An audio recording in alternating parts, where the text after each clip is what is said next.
And veterinarians, I was able to develop a long-lasting litter with advanced odor control, low dust, and most importantly, color-changing technology. So give it a try. Visit prettylitter.com today.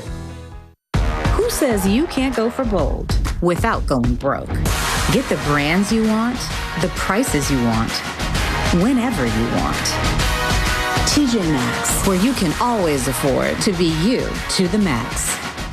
You know, I'm young and experiencing things now that I never dreamed of experiencing. So I can honestly say it's a dream, I guess, living a dream. An ET evolution that is all heart. Tomorrow on ET, The Vault unlocks Kevin Hart's wild Hollywood journey. You know that'll be fun. All right, we leave you now with Mila and Ashton staying true to their vows in sickness and in health. Take care, everybody. Ashton just recently talked about his health. Oh, yeah. I woke up one day and it was happening now. Sheriff's deputies recovered the body of a man who fell into Calaveras Lake yesterday. What we're learning about who that man was next. Police are saying it was a possible love triangle that led to one man being dead and another in police custody here on the south side. I'm Courtney Friedman. Coming up tonight, we'll tell you what happened in this house behind me. And we've got another rain chance in the forecast as we head into tomorrow afternoon before high pressure takes back over and those temperatures crank up this weekend. We'll get you those details in a few. The news at 5 starts right now.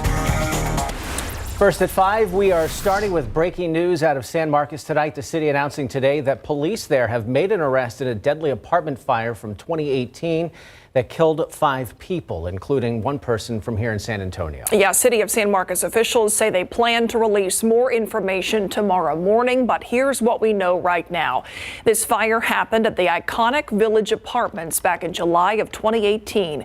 20-year-old Drew Estes of San Antonio was one of the 5 victims. 4 months after that fire happened, investigators determined it was intentionally set. And then in October 2022, an investigative team was dedicated to this case. Again, the big news today, there has been an arrest in the case. Not a whole lot of other details available now. A press conference planned for tomorrow morning at 10 a.m. We will bring you the latest details on air and online and right to your smart device with the KSAT app. And in case you missed it, we also have a Texas Crime Stories podcast about this exact story. You can listen to that right now. The deadly, iconic Village Fire with Lee Waldman and Erica Hernandez, anywhere you get your podcasts.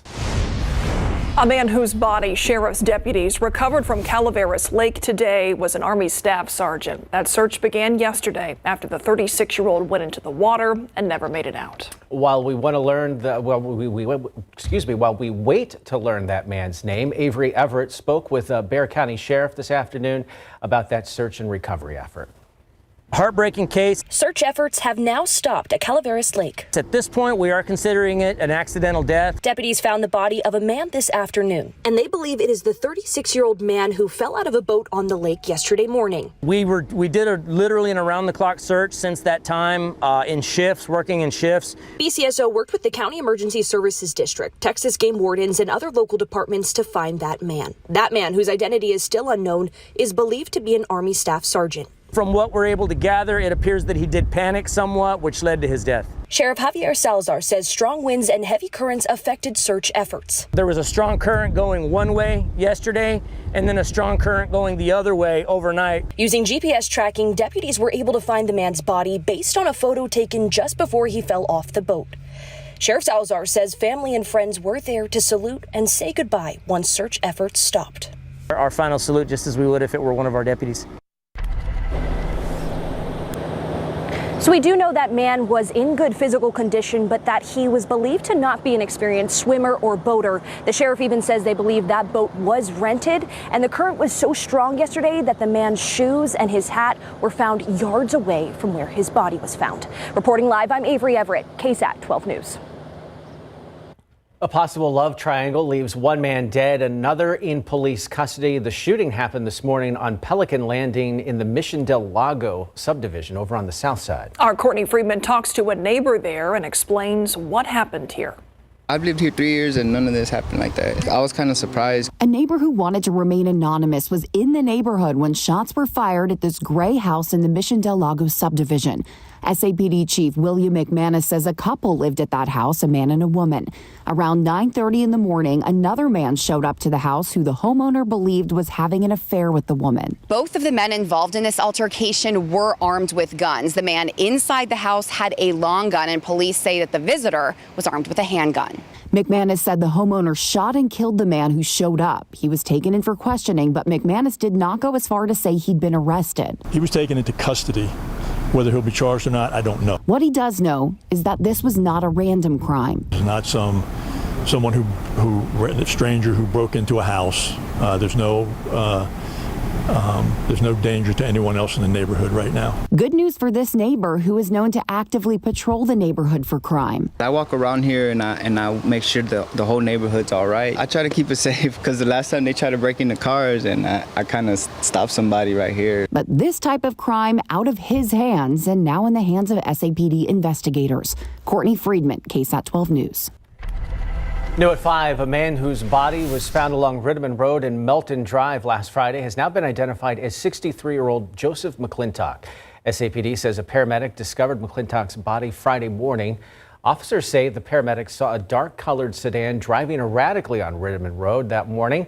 The paramedic told investigators that as he drove up to the intersection, he saw McClintock's body in the street. Police now believe the sedan may have hit him. The medical examiner's office says McClintock died of blunt force injuries. So far, no arrests have been made.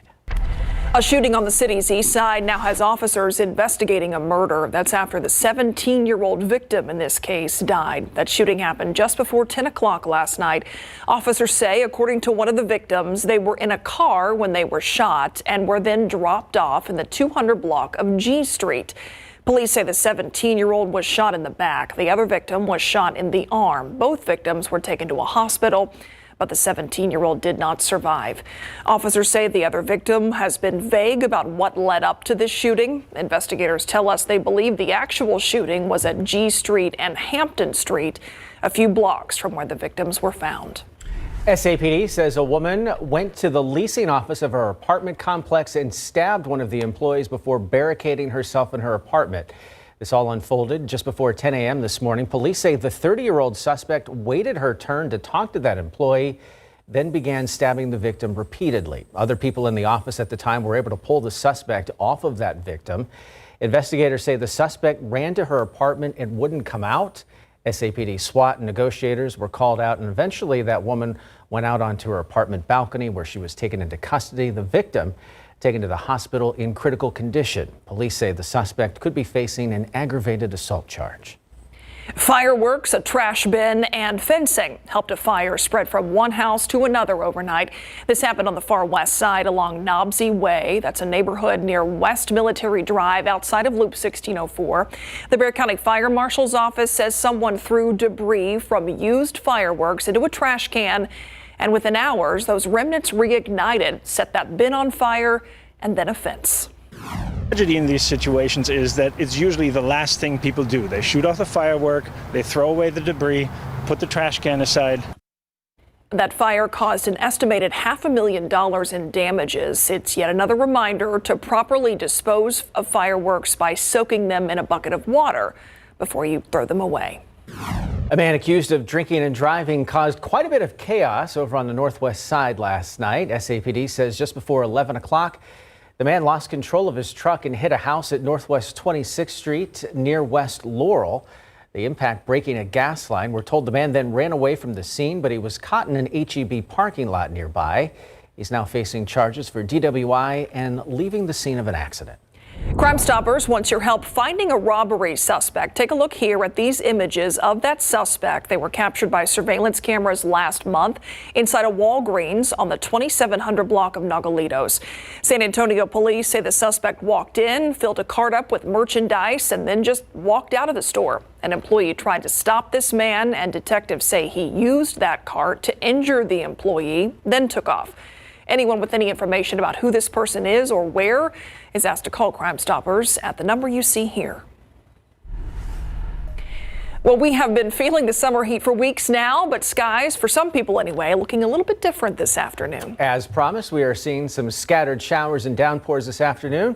Let's check in with Mia Montgomery to find out how long they'll last. Mia? Yeah, well, we will monitor for maybe a few more that could pop up generally before the sun goes down this evening. But if you didn't tap into the rain today, don't worry, because we do have another chance, about a 30 to 40% potential as we head into tomorrow. It's been pretty isolated here in San Antonio over the past few hours, but we have managed to find a few decent downpours. We have a few weakening showers right now on the west side near Leon Valley, stretching over to the SeaWorld area, and even stretching into far eastern Medina County there near Rio Medina as well. And then just some additional activity, nothing severe, but a few healthy showers there in southern Frio County and between Pearsall and Cotulla, all that slowly working its way farther off to the northwest. Now, temperature wise, for those who haven't tapped into the rain, it's been another hot summer day. 96 in Eagle Pass, 98 in Del Rio, closer here to San Antonio, 90 in Windcrest, 92 in Bulverde. I venture to say it's probably a few degrees cooler for those who were able to tap into some of that rain-cooled air.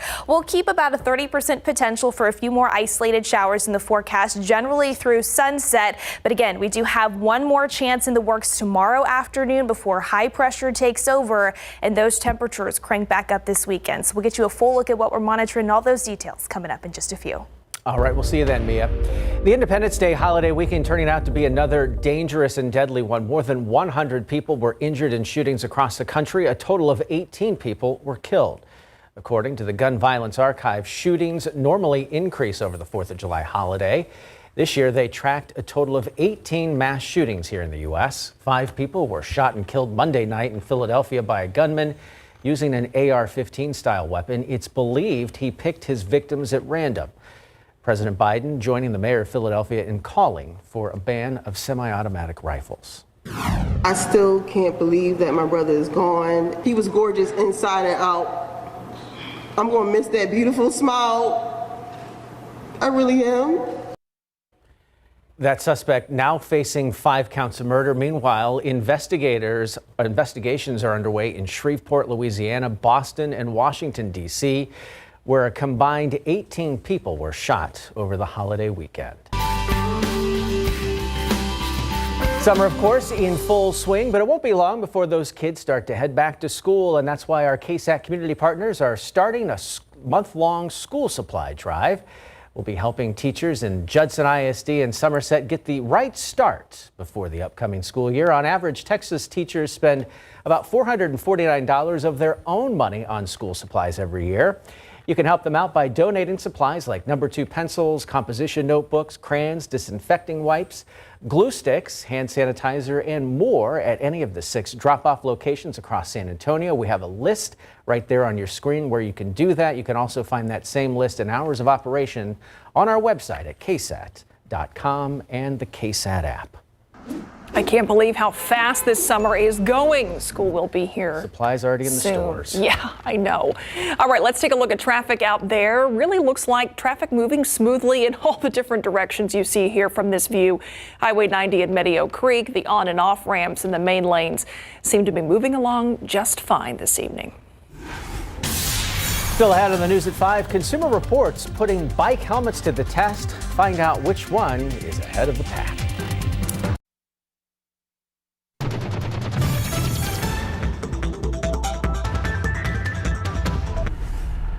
Here's a look at what's coming up today on the news at 6 o'clock. A case out of Atascosa County has the sheriff there calling a suspect a monster.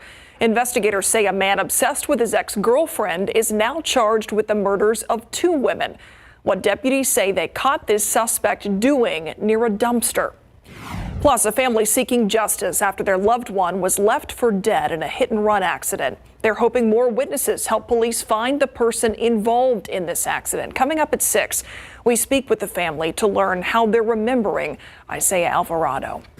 And Bexar County court judges earlier this year revamped the pay for criminal defense attorneys who handle cases for defendants who can't otherwise afford legal counsel. The rate was raised from $180 to $300 per case, and itemization payments for certain appearances like initial jail visits are now allowed. But records obtained by KSAT Investigates show the plan moved forward without a pretty important person on board, County Judge Peter Sakai. I'll be honest with you, I need to know the quality of service that's being done. I need to know how cases are resolved. We're looking at the breakdown in communication here and the financial stress the fee hike is putting on the county. All that and more today on the news at 6. In consumer news, bike riding is a great way to get exercise and take in some fresh air, of course, when it's not 100 degrees or more outside. Otherwise, it feels like a hairdryer, right? Yeah. But before you hit the streets or the trails, 12 on your side's Marilyn Moritz can help you find a good helmet to keep you safe. Summer Payne is always hopping on the bike. She's part of a group called Black Girls Do Bike. And the idea is to connect women who have a common interest in cycling and also to increase representation for Black women in the sport. She also works for Consumer Reports, so before she and her friends pedal, they're sure to protect their heads. That's first and foremost. Safety first, right? Consumer Reports tests helmets, measuring how well they absorb impact at 14 miles an hour. Simulates how a biker might fall in an accident. They also test the strength of the chin straps, attachment points, and buckles by dropping a near 9-pound weight so that it yanks on the straps. Of course, some people won't wear a helmet if it's not comfortable, so testers look at that too. We also evaluate helmets for ventilation, ease of use, fin adjustments, and other key features. In its latest testing, they found the best bike helmet for adults is the Bontrager Starvos Wave Cell. It got perfect scores for impact absorption, fit, and ease of use. They also looked at protection for your bike. In our tests, we found that U-locks offer the best security against thieves. The Kryptonite New York Forget About It Mini Unlock performed the best against bolt cutters, hacksaws, and plain old brute force. Marilyn Moritz, KSAT 12 News. Let's take a look outside with live cam. There's some clouds out there in some areas today. Mia, got a pretty good downpour. Yep, definitely a sight to see. Some of those clouds were able to grow a little bit taller, and while it wasn't for everybody and it was pretty isolated, a few lucky folks did manage to find a quick splash of rain out there this Wednesday afternoon. Now, like I said earlier, if you didn't tap into the rain today, we have another chance heading into our Thursday, especially into the afternoon hours as we put some of that daytime heat to work combined with all the moisture in place. About a 30 to 40% potential is currently in the forecast. Let's get you another quick look at what we're monitoring out there right now on the radar. Again, across the far western portions of San Antonio near Leon Valley, stretching over 1604 near SeaWorld.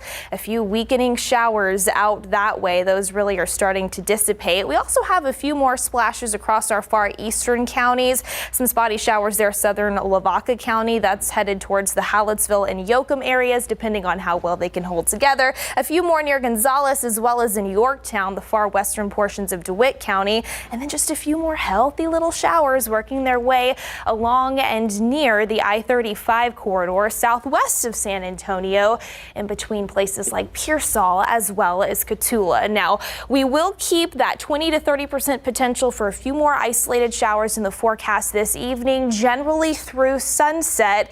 Maybe a lingering shower shortly thereafter, but I think as we start to lose that daytime heat later on this evening, whatever activity is left out there on the radar should die down and fizzle out. And then we're mostly quiet through the overnight. Here's wake up time tomorrow, though. A few stray light showers not completely out of the question. Most of us stay quiet throughout the first half of the day, but once again, heading into the afternoon, peak heating time of day 3, 4, 5 o'clock, a few more widely separated showers, maybe a stray rumble, certainly possible as the sea breeze starts to work its way farther inland. We're not expecting any severe weather, which is the good news, just some of those run-of-the-mill summer showers and storms. This is also another catalyst behind some of the activity that we're expected to find tomorrow. There's a little area of low pressure out in the far western Gulf of Mexico. You can see that it is just allowing a little bit more energy and moisture to work its way into the southern portions of the Lone Star State. So we'll monitor that. But other than that, there's a high pressure system off to our northwest. This is going to become the main driver of our weather pattern by Friday and even more so this weekend. Slowly going to start to work even farther into the state of Texas. You can see what that's going to do to our temperatures. 93 tomorrow with some of that rain cooled air in spots, but we're back into the mid 90s by Friday, upper 90s by Saturday, and then more triple digits look to return to the forecast heading into into next week.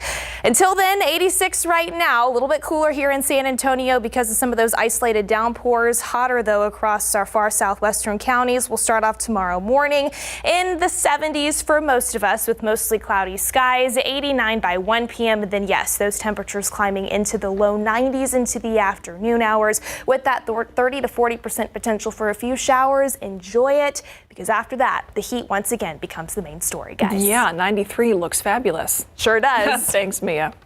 Back to broil. Yes. All right, the Spurs dominated, David, in their first appearance in the Summer League games out there in Sacramento, looking to do the same again tonight. Yeah, a little momentum carryover tonight against the Lakers. We don't care who's in uniform on that team. Nope. Just you want the Spurs to beat them. So the Spurs are getting ready for their second and final game in Sacramento. And Larry Ramirez is there, and he's going to join us in just a few minutes. We're going to find out what voluntary means to this young squad. It could be considered the warm-up to the big-time Summer League competition in Vegas. Tonight, the Spurs will play their second game in Sacramento before heading to Sin City and meeting up with top pick Victor Wembanyama.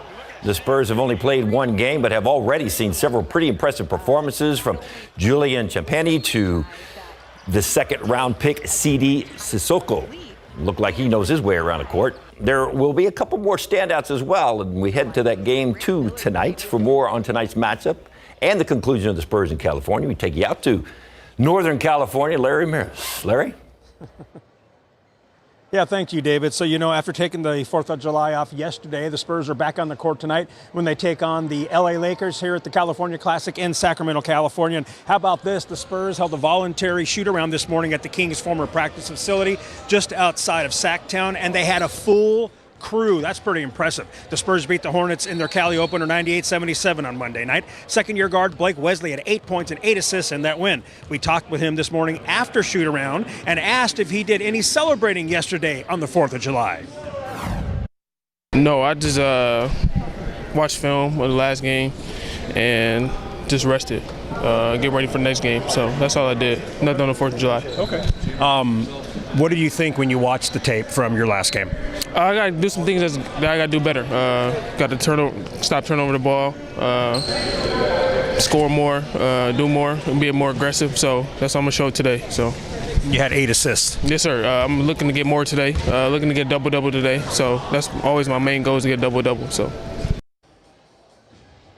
Always a good goal, right? Lakers and Spurs will play tonight at 7 San Antonio time from the Golden One Center. And the Spurs today signed Serge Barry Rice to a 2-way contract. We'll hear from that young man tonight at 6. David, back to you. Thanks, Larry. Look forward to that. And a quick update for you on former New Braunfels High School standout and current Seattle Mariners starting pitcher Bryce Miller. He suffered a blister on the middle finger of his pitching hand on Friday. He was hoping to start today against the Giants, but he has been placed on a 15-day injured list by the Mariners. His manager said he will not be pitching for a while. Not sure exactly what that means, but hopefully he will be back soon after the MLB All-Star break, which is next week. 15-day disabled usually means 15 days, but apparently it means something else to other people as well. He's been throwing too much heat, too. Apparently so. Thanks, David. We'll be right back. All right, not for everyone again tomorrow, but another 30 to 40% potential to find a few isolated, widely separated showers and storms in the afternoon. After that, the heat takes back over, upper 90s by Saturday and more triple digits next week, guys. All right, thanks, Mia. And thank you for watching the news at 5. World News is next. We'll see you back here at 6.